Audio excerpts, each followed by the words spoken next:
हिंदी में यूपीएससी की तैयारी से संबंधित प्रोग्राम्स को देखने के लिए सब्सक्राइब करें study IQ IAS Hindi. Hello दोस्तों, मैं मनोज कुमार आप सभी लोगों का बहुत बहुत स्वागत करता हूं आपके अपने channel study IQ IAS Hindi पर। दोस्तों, आज मैं चर्चा करने जा रहा हूं यूपीएससी 2025-26 को ध्यान में रखते हुए। जैसा कि मैंने कहा था कि मेरा टारगेट हमेशा से रहा है कि आप लोगों को सिलेक्शन तक पहुंचाने में हेल्प करूं, यानी 2025 में प्री क्वालिफाई करने में आपकी सहायता करूं मैं, ठीक है ना। तो उसी संदर्भ में आज चर्चा कर रहा हूं अभिलेखों के बारे में। और अभिलेख आप जानते हैं भारतीय कला संस्कृति और भारतीय इतिहास के स्रोत का बहुत महत्वपूर्ण एक साधन है, बहुत महत्वपूर्ण स्रोत हैं, ठीक है। तो इसके आज हम सभी पक्षों के बारे में जानकारी लेंगे, यानी कि जानने की कोशिश करेंगे अभिलेखों के बारे में सब कुछ। तो सभी लोग जल्दी जल्दी क्लास को ज्वाइन कर लीजिए और बताइए क्या मेरी आवाज़ आप लोगों तक प्रॉपर पहुंच रही है या नहीं पहुंच रही। फिर उसके बाद हम लोग स्टार्ट करेंगे इस संदर्भ में। ओके, तो जल्दी जल्दी से बताइए एवरीवन। अभिलेख भारतीय इतिहास की कला संस्कृति और उसके इतिहास के स्रोतों का एक महत्वपूर्ण भाग, पुरातात्विक इतिहास का एक हिस्सा, सबसे महत्वपूर्ण हिस्सा, यानी कि ऐसी चीज जो किसी ईंट पर, पत्थर पर, दीवार पर, चट्टान पर, कहीं पर भी लिखी जा सकती है, जिसमें पुराने समय में कुछ चीजों को लिख करके छोड़ दिया जाता था लेकिन किताबों से परे स्थायी रूप से उपलब्ध, उनको कहा जाता है अभिलेख, ठीक है ना। तो चलिए इसके बारे में आज हम सबसे चर्चा करते हैं, लेकिन उससे पहले तुरंत आप सभी लोगों के लिए एक महत्वपूर्ण सूचना यह है कि आज 31 अगस्त है और 31 अगस्त तक आपको एक ऑफर और एक बैच के अनाउंसमेंट के बारे में आपको जानकारी देना चाहता हूं कि हिस्ट्री ऑप्शनल अगर आप चूज करना चाहते हैं तो आज उस बैच में एडमिशन लेने की लास्ट डेट भी है और ग्रेट लर्निंग डेज के तहत आपको एक ऑफर भी मिल रहा है, एक सुविधा भी मिल रही है, जिसमें आप एडमिशन जो ले सकते हैं मात्र 12,999 में। आज का लास्ट डेट है जिसमें आप एडमिशन ले सकते हैं, ठीक है ना। पूरा कंप्लीट हिस्ट्री ऑप्शनल 5 से 6 महीने में सब कुछ आपको उपलब्ध करा दिया जाएगा with notes, with test series, with daily answer writing practice, with previous year model questions. Okay, लेकिन इसमें जो ऑफर है, एक तो फीस डिस्काउंट है ही सबसे प्लस पॉइंट, और दूसरा है आपको प्री क्वालिफाई करने के लिए एनसीईआरटी की क्लासेस और टीएस्ट सीरीज प्री के लिए वो कंप्लीटली इसमें फ्री है, कंप्लीटली फ्री, ये ध्यान रखिएगा। और दोस्तों, इसमें आपको करना क्या होगा, इसमें ये एडमिशन लेने के लिए आपको MK लाइव कोड डालना है। MK लाइव कोड डाल करके ऑटोमेटिक 12,999 रुपये आपकी फीस आ जाएगी, आपको पे करना है। और उसके साथ में क्लास ज्वाइन करेंगे तो साथ के साथ आपको एनसीईआरटी की क्लास और टेस्ट सीरीज आपको फ्री मिल जाएगी, ठीक है ना। ध्यान रखिएगा, अगर एनसीईआरटी और टेस्ट सीरीज के बारे में अगर मार्केट में आप पता करेंगे तो अच्छा खासा अमाउंट आपको पे करना होता है, यानी जितने में ऑप्शनल मिल रहा है उतने में तो आपको एनसीईआरटी की क्लास और टेस्ट सीरीज मिल पाएंगी। तो एक तरीके से या तो ये फ्री ले लीजिए या फिर ऑप्शनल आपके लिए फ्री हो गया। प्री की तैयारी भी और ऑप्शनल की तैयारी भी, जिसमें आपको इजीली 300 नंबर तक पहुंचाने की जिम्मेदारी मेरी है। तो जल्दी कीजिए इसको। ओके, तो आज हम बात कर रहे हैं अभिलेख शास्त्र के बारे में। अभिलेख शास्त्र जिसे हम कहते हैं पुरालेख शास्त्र, क्या कहते हैं, पुरालेख शास्त्र भी कहते हैं। इंग्लिश में कहें तो एपिग्राफी, एपिग्राफी भी कहते हैं इंग्लिश में, ठीक है ना। ध्यान रखना, पुरालेख शास्त्र यानी कि एपिग्राफी, ये है क्या। अभिलेख होते हैं आपके किसी ईंट पर, दीवार पर, पत्थरों पर, सोचिएगा किसी भी पत्थर के टुकड़े जो पिलर बनाए जाते हैं, पिलर पर आप देख सकते हैं ये अशोक का अभिलेख है, ठीक है ना। और किसी प्रतिमा पर, ताम्रपत्र पर, धातु जो पत्र होते हैं, प्लेट बनाई जाती है उस पर उकेर दिए जाते हैं। तो प्राचीन काल में इंसान अपनी जरूरत की जो चीजें हैं जिनको वो लिखना चाहता था, संजो के रखना चाहता था, क्योंकि उस समय कागज का आविष्कार भारत में नहीं हुआ था, तो या तो वो इन ताम्रपत्रों पर, ईंट के पत्थरों पर कहीं ना कहीं इनको लिख करके लोगों तक संदेश पहुंचाते थे। तो ये आपके उत्कीर्ण किए जाते थे, ठीक है ना। और ये आपके देखा जाए तो भारत में अशोक के अभिलेखों से लेकर के बाद के सारे अभिलेखों की हमारे पास बहुत लंबी श्रृंखला है और भारत में इसकी पहचान है। अभिलेखों की, जिससे हम इतिहास के स्रोतों के माध्यम से इतिहास की जानकारी हासिल करते हैं। क्योंकि इससे हमें, देखिए, जिस जिस जगह से मिलेंगे उनके क्षेत्र के बारे में जानकारी मिलती है, ठीक है ना। इन पर जिनके नाम हैं उनसे राजाओं के, प्रजा के, उनके नामों के बारे में जानकारी मिलती है। इस पर जो संदेश हैं, अगर धार्मिक संदेश हैं तो धार्मिक चीज के बारे में जानकारी मिलेगी, सामाजिक राजनीतिक संदेश है तो सामाजिक राजनीतिक विचारों की जानकारी मिलेगी, ठीक है। मतलब जिस चीज के बारे में है उसके बारे में आपको जानकारी मिलेगी। विज्ञान तकनीक की जानकारी मिलेगी, जैसे कि इन पर कैसी आपकी कहा जाए तो कौन सा लेप लगाया गया है, कौन सी धातु का इस्तेमाल किया गया है, ये सारी चीजों की जानकारी के स्रोत होते हैं। इसलिए इतिहास का महत्वपूर्ण साधन है और पुरातात्विक स्रोतों में सबसे महत्वपूर्ण साधन है, ठीक है ना। लेकिन अभिलेख शास्त्र में जब हम पढ़ते हैं तो केवल अभिलेखों को नहीं पढ़ते, अभिलेखों के साथ साथ हम इसमें 3 चीजें पढ़ते हैं। एक, आपकी भाषा और लिपि, यानी कि लिपि और भाषा, उसके बाद उसकी तिथि और उसके बाद उनके अभिलेख।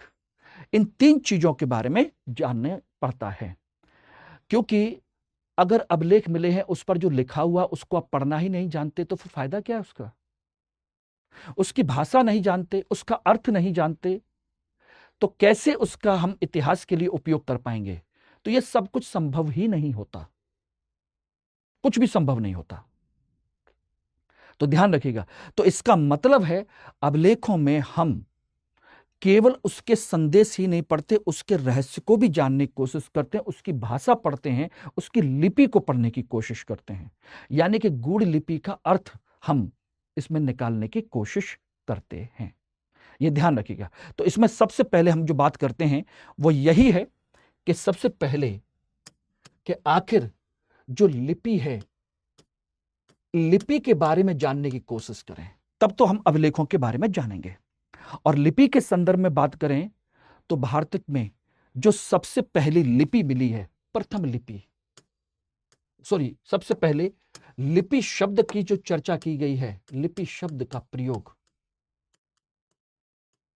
सबसे पहले किसने किया है? ध्यान रखिए, कहां पर किया गया है? पाणिनि की अष्टाध्यायी में। पाणिनि की जो पुस्तक है अष्टाध्यायी, इस अष्टाध्यायी में लिपि शब्द का पहला प्रयोग किया गया है। इसको याद कर लीजिए, आपके एग्जाम में कहीं पर भी कभी भी आ सकता है, ठीक है ना, ध्यान रखना। और भारत में किसी भी लिपि का पहला साक्ष्य, प्रथम साक्ष्य जो मिला है वो साक्ष्य है हड़प्पा से, हड़प्पा सभ्यता से। अगर पूछा जाए कि बताइए भारत में सबसे प्राचीन लिपि का साक्ष्य कहां से मिला है? हड़प्पा सभ्यता से। लेकिन खास बात यह है कि यह पठनीय नहीं है, हम नहीं पढ़ पाए।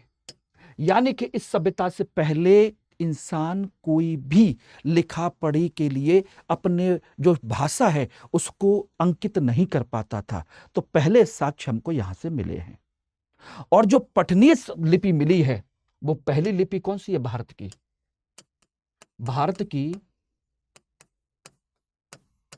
पहली पठनीय लिपि,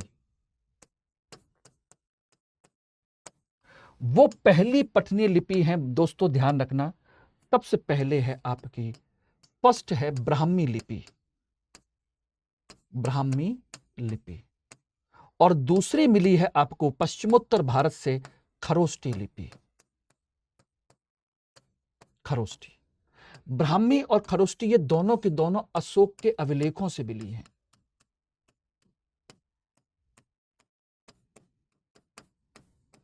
ब्राह्मी लिपि सबसे संपूर्ण भारत में है, संपूर्ण भारत में जहां जहां पर इसके अशोक के अभिलेख मिले हैं वहां वहां पर।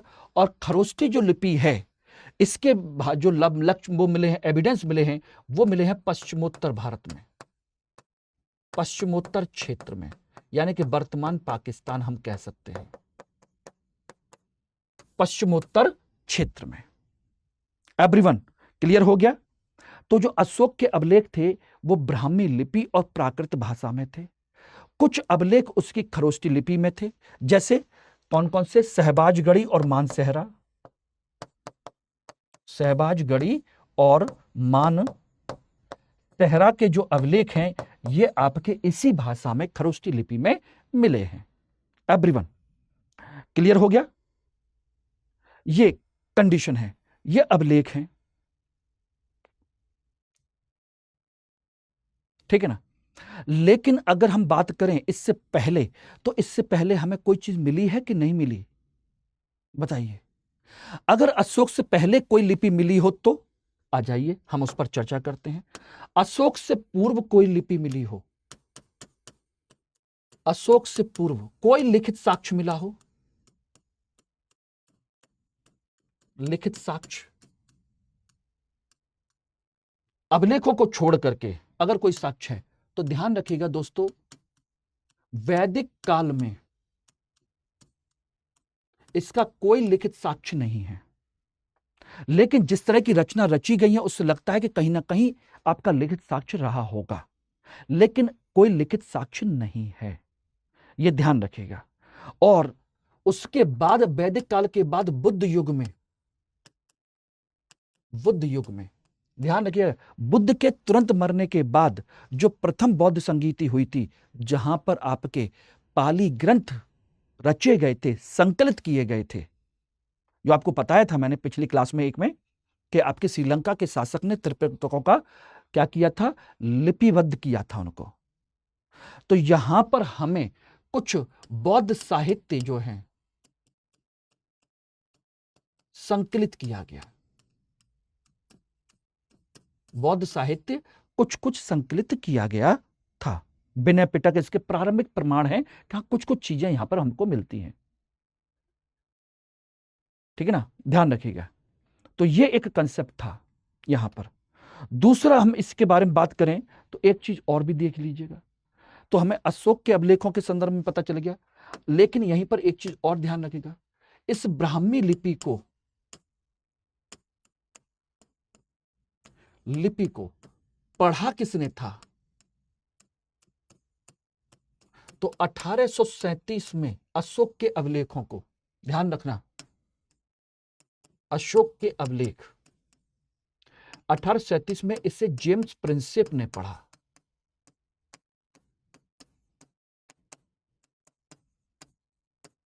इसको तो हम सब लोग जानते हैं, अशोक के अभिलेखों को जेम्स प्रिंसेप ने पढ़ा था।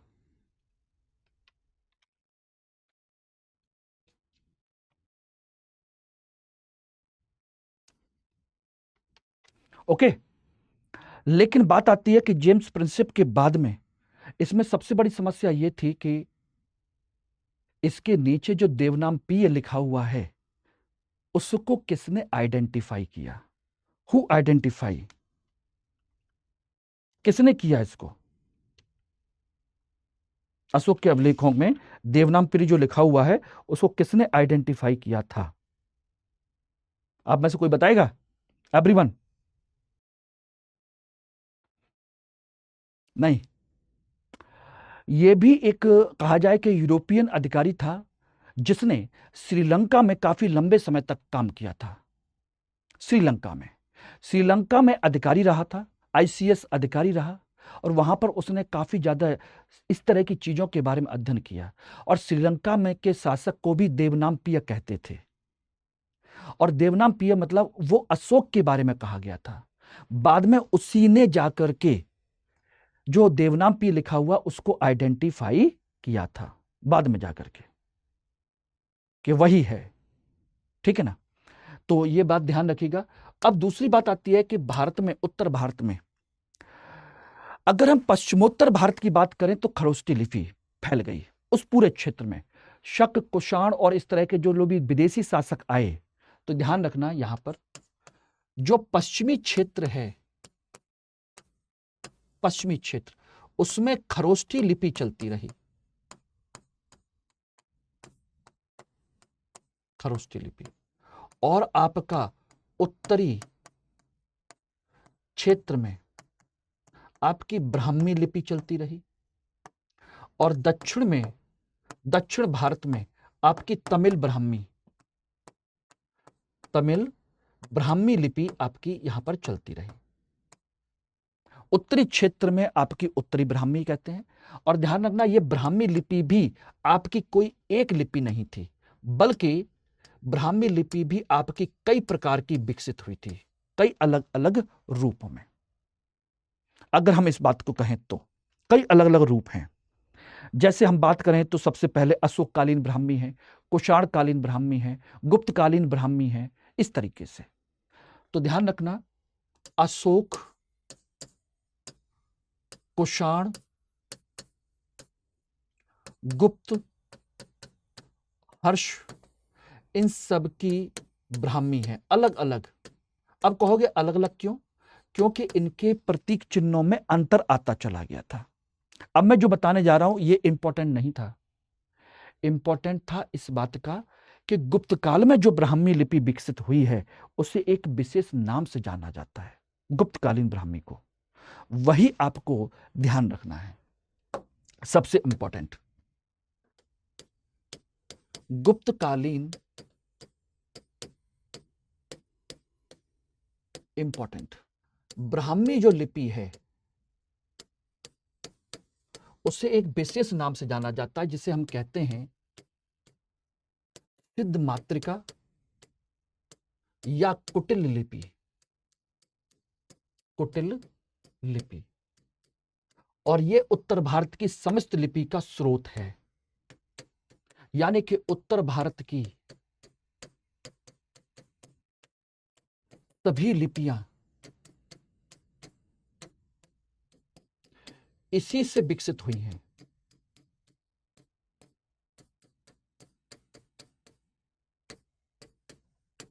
इसी से विकसित हुई हैं, सिद्ध मातृका या कुटिल लिपि। क्योंकि इनके नीचे के शब्दों के नीचे जो चिन्ह बने होते थे, वर्ण शब्द जो बने हुए थे, उनमें नुकीले पॉइंट बने होते थे, इसलिए उसको कुटिल कहा जाता है। सिद्ध मातृका या कुटिल लिपि का कंसेप्ट, ये इसका एक कंसेप्ट है, इसको आप लोग याद रखिएगा। यानी कि उत्तर भारत की चाहे देवनागरी हो, चाहे नागरी हो, या कोई भी हो, उत्तर भारत की जितनी भी लिपियां हैं वो सब इसी लिपि से विकसित हुई हैं। तो मैं उम्मीद करता हूं कि ये सारी चीजें आपको समझ में आ गई होंगी कि लिपि क्या है। इसमें अभिलेख में केवल यही नहीं पता किया था, बल्कि इसके संबंध में सभी लिपियों के बारे में भी हम लोग अध्ययन करते हैं। अब बात आती है आपकी भाषा की। तो दूसरा पॉइंट क्या है? भाषा। तो सबसे प्राचीन भाषा जिसके हमें अभिलेख मिले हैं वो है प्राकृत भाषा, प्राकृत। और इसके अभिलेख मिले हैं हमको अशोक के। अशोक के अभिलेख इसमें हमको प्राप्त हुए हैं, ठीक है ना? ध्यान रखिएगा, सबसे ज्यादा प्राचीन स्तर पर आपकी यह है। उसके बाद अगर हम दूसरी भाषा की बात करें तो आपकी संस्कृत भाषा है। और संस्कृत का प्रथम अभिलेख जो है वो है रुद्रदामन का जूनागढ़ अभिलेख।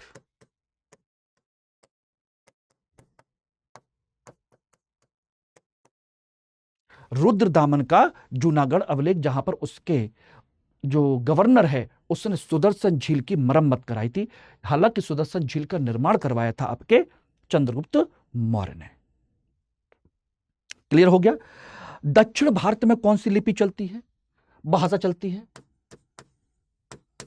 दक्षिण भारत में जो चलती है वो है आपकी तमिल भाषा, तमिल ब्राह्मी। तमिल भाषा और तमिल ब्राह्मी लिपि, ब्राह्मी लिपि चलती है, ठीक है ना? लेकिन यहीं पर एक कंसेप्ट और भी था, वो थी कन्नड़ भाषा। कन्नड़, कन्नड़ भी कर्नाटक के क्षेत्र में प्रचलित है 7वीं 8वीं शताब्दी में। और कन्नड़ या अगर हम बात करें तो दक्षिण भारत में एक और भी चलती है कहीं कहीं पर, प्राकृत भाषा भी। यानी कि प्रारंभिक स्तर पर यहां पर प्राकृत भाषा थी, उसके बाद तमिल और कन्नड़ का विकास हुआ। तो ऐसा नहीं है कि खाली अचानक तमिल और कन्नड़ ही आ गई हो, नहीं, सबसे पहले प्राकृत थी, उसके बाद तमिल और कन्नड़ भाषा का विकास हुआ। और एक जगह है कुर्गोद, कुर्गोद से हमें एक ऐसा अभिलेख मिला है, यहीं पर नोट करना चाहें तो, कुर्गोद कन्नड़ कर्नाटक क्षेत्र में कुर्गोद से हमें त्रिभाषी अभिलेख मिला है, 3 भाषी अभिलेख। बोले कौन कौन सी भाषाएं? याद कर लीजिए आपकी, प्राकृत भाषा, कन्नड़ और संस्कृत। यानी कि संस्कृत इसके बाद में बहुत तेजी से विकसित होती चली गई, क्योंकि आर्यीकरण हो चुका था दक्षिण भारत का, आर्यीकरण, इस वजह से। तो ये 2 चीजें हो गई, लिपि और भाषा। बाकी देखिए अभिलेख तो किस किस के हैं, कौन कौन से अभिलेख है, ये तो आप सब रट लोगे, याद कर लोगे, आपको सबको पता होगा। मैं वो चीज बताने की कोशिश कर रहा हूं जो साधारण तौर पर आपको पता नहीं चलती। अब अभिलेखों का तिथि कैसे निर्धारित करें, तो यहीं पर तिथि निर्धारण भी हम देखेंगे। अभिलेखों का तिथि निर्धारण, अभिलेख कौन लिखवाता था? अभिलेख लिखवाते थे राजा महाराजा। तो तिथि का निर्धारण होता था राजा के राज्यारोहण से, राजा के राज्यारोहण से, ठीक है ना, से इसका निर्धारण होता था, और इसको हम कहते थे संवत। क्या कहते थे? संवत कहते थे, यानी कि कैलेंडर इसको कहा जाता था। और यहीं पर ध्यान रखना, संवत जो होता था ये हमारे यहां इसकी गणना जो होती थी वो सूर्य और चंद्रमा की गति पर आधारित होती थी, कि गति पर आधारित थे। जैसे सूर्य और चंद्रमा गति करते रहते हैं, उसी तरीके से इनकी तिथि का भी गणना की जाती थी, उसी के अनुसार ये सब कुछ चलता था, ठीक है ना। अब हम बात करें तो सबसे पहला कैलेंडर, सबसे पहला संवत कौन सा है जिसकी हमको जानकारी मिलती है? तो ध्यान रखिएगा, सबसे प्रथम जो कैलेंडर है, प्रथम संवत, ये आपको याद रखना है। कौन सा है? सबसे पहला है आपका 58 BC का विक्रम संवत। सही है नहीं एवरीबॉडी? 58 BC विक्रम संवत, ठीक है ना। 78 AD शक संवत, 78 AD शक संवत, 248 AD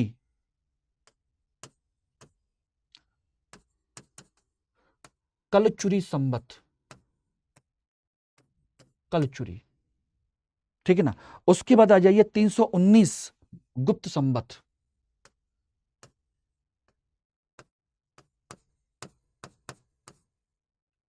गुप्त, या इसी को क्या कहते हैं? बल्लभी संवत भी कहते हैं, गुप्त संवत। उसके बाद आ जाइए तो आपके 824 दक्षिण भारत की कोल्लम संवत, एडी कोल्लम संवत दक्षिण भारत में,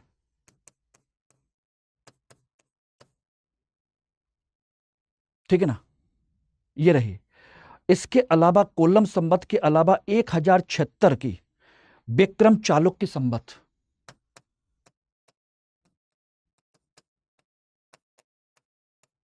चालुक्य विक्रम संवत, विक्रमादित्य की, उसने स्टार्ट किया 1000 की, यह है। इसके अलावा हम देखें तो एक और हमको मिलती है 612 की हर संवत, लेकिन उसको इंपॉर्टेंट उतना नहीं माना जाता। तो ये 6 सबसे ज्यादा इंपॉर्टेंट है, विक्रम, शक, कलचुरी, गुप्त या बल्लवी संवत भी कहते हैं, ये रही। और कोल्लम संवत दक्षिण भारत की 1076, चालुक्य विक्रम संवत, ये टिपिकल आपकी संवत के बारे में जानकारी है। अब हम इसके बाद में हम बात करें तो इंपॉर्टेंट तौर पर हम देखें तो अभिलेख हैं। भारत में अभिलेख लिखने की जो प्रेरणा है, सबसे पहले अभिलेख जो हमको मिलते हैं भारत में, अभिलेख अशोक के हैं। तो इसी आधार पर अभिलेखों को 3 कैटेगरी में डिवाइड किया जाता है। इसकी 3 श्रेणियां हैं। अशोक के, अशोक पूर्व अभिलेख, अशोक के समय के अभिलेख, अशोक के पश्चात अभिलेख। अशोक के पश्चात अभिलेख। और अशोक ने यह प्रेरणा ली थी किससे? डेरियस से। डेरियस ईरानी शासक, ईरानी या हखामनी शासक से। ठीक है ना? तो अशोक के पहले के अभिलेख, और ध्यान रखना अशोक के पूर्व के अभिलेख भारत में नहीं है, नहीं है। ये कहां पर है?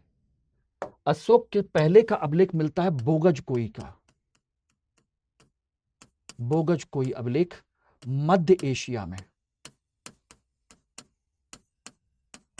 और ये आर्यों की जानकारी देता है, आर्य की जानकारी, कि आर्य कहां से आए थे इसके बारे में आपको जानकारी देता है। 1400 बीसी का है। अशोक के समय के अभिलेख, ये अशोक के अभिलेख हैं, टिपिकल अशोक के। स्तंभलेख, शिलालेख, लघु स्तंभलेख, लघु शिलालेख, गुहालेख, ये सारे के सारे अशोक के हैं। अशोक के पश्चात देखेंगे तो मौर्य काल के बाद वाले, इसमें रुद्रदामन का जूनागढ़ अभिलेख है,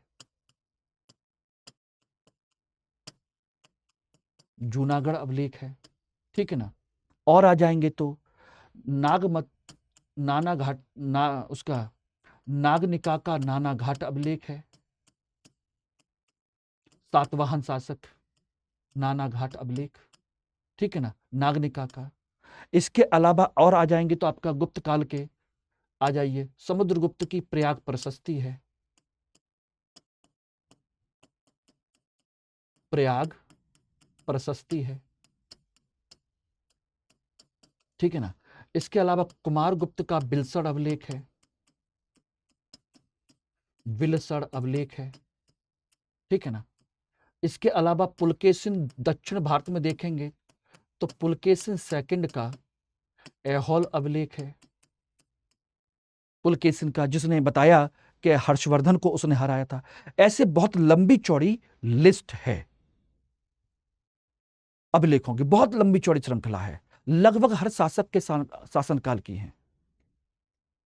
लेकिन अशोक के बाद यह परंपरा भारत में दिखाई देती है। तो इस पर हम अलग से एक टॉपिक पढ़ते हैं, तो उस समय इसके बारे में चर्चा करेंगे। तो यहां पर मैंने एक ब्रीफ आइडिया आप लोगों को दे दिया है कि उम्मीद करता हूं कि आपको अभिलेखों की लिपि, अभिलेखों की भाषा, अभिलेखों की कहा जाए तिथि निर्धारण को लेकर के जो जानकारी चाहिए वो मैंने आपको उपलब्ध कराई है। और उसके बाद अशोक ने भारत में अभिलेखों की परंपरा को शुरू किया, और जिसकी प्रणाली किससे मिलती है? डेरियस से। ईरान के शासक जिसने सिंध के क्षेत्र पर कब्जा किया था और सिंध को अपना एक राज्य का हिस्सा बना लिया था, तो ये डेरियस के अभिलेख हैं। उसी से प्रेरणा पाकर के अशोक ने अपने अभिलेख बनवाए, स्तंभलेख, शिलालेख और गुहालेख, तीनों तरीके के। तो उस पर मैं आर्ट एंड कल्चर में ऑलरेडी एक बेहतरीन किताब, बेहतरीन लेक्चर में ऑलरेडी ले चुका हूं, तो आप उसको देख सकते हैं। Everyone clear? तो चलिए आज के लिए इतना रखते हैं, बाकी नेक्स्ट क्लास में फिर मिलते हैं। तब तक के लिए धन्यवाद। लेकिन ध्यान रखिएगा एक सबसे महत्वपूर्ण चीज, आज आप लोगों का 31 तारीख लास्ट डेट है, तो इसको आप लोग प्रतिज्ञा प्लस हिस्ट्री ऑप्शनल का कॉम्बो बैच आप ले सकते हैं मात्र 33,000 रुपए, 32,999 रुपए में। इसमें जो खास बात ध्यान रखिएगा वो ये है कि आपका 24,000 रुपए तो प्रतिज्ञा प्लस बैच की फीस है ही, 23,999, मात्र 9,000 रुपए और मिला करके सिर्फ आपको हिस्ट्री ऑप्शनल मिल रहा है। उसमें देखिए आप लोगों को जीएस की, एनसीईआरटी, टेस्ट सीरीज, ये सब तो मिलेगा ही मिलेगा। इसके अलावा इसमें आपको 2025 प्री क्वालिफाई करने पर, प्रतिज्ञा प्लस कॉम्बो बैच लेने पर, प्री पास करने पर पूरी फीस 32,999 आपको रिफंड की जाएगी। हर हफ्ते 37 टेस्ट होंगे टोटल मिला करके, हर हफ्ते एक टेस्ट होगा, उसमें आप आराम से हर हफ्ते 11,000 रुपए जीत सकते हैं। और साथ के साथ इसमें आपको एक बेहतरीन किट उपलब्ध कराई जाएगी जिसमें 18 किताबें, diary, register, pen, marker, atlas और कैलेंडर, एवरीथिंग आपको उपलब्ध कराया जाएगा। आपको कम से कम 15,000 रुपए की एक किट है पूरी की पूरी, और बेहतरीन किताबें हैं, बेहतरीन मटेरियल है, जिसमें यूपीएससी से रिलेटेड ही सारी चीज़ें हैं, उसी स्टैंडर्ड की हैं जिस लेवल पर यूपीएससी पहुंचता है। यानी बाजार की उल्टी सीधी किताबें पढ़ने के बजाय आपको इन किताबों को फॉलो कर लेना चाहिए, आपका काम हो जाएगा। अगर इन किताबों को अलग से लेना चाहते हो तो आपकी 5,000 रुपए की किताबें पड़ती हैं MK लाइव कोड के साथ में, ठीक है ना। तो ये सब आपकी ध्यान रखिएगा, वो सॉरी 15,000 रुपए की, 5,000 क्यों, 15,000 रुपए की किताबें पड़ती हैं पूरी किट जो है। तो इसको आप लोग अभी MK लाइव कोड के माध्यम से ये सब कुछ आपको फ्री मिल जा रहा है। तो जल्दी कीजिए, आज लास्ट डेट है एडमिशन की भी और बैच स्टार्ट होने की, क्योंकि ये बैच आज से स्टार्ट हो रहा है शाम को 6 से 9, और इसमें हम लोग स्टार्ट कर रहे हैं इंडियन इकोनॉमी मेरे साथ, यानी कि मनोज कुमार के साथ, तो आप भूलिएगा नहीं। हिंदी में यूपीएससी की तैयारी से संबंधित प्रोग्राम्स को देखने के लिए सब्सक्राइब करें स्टडी IQ IAS हिंदी।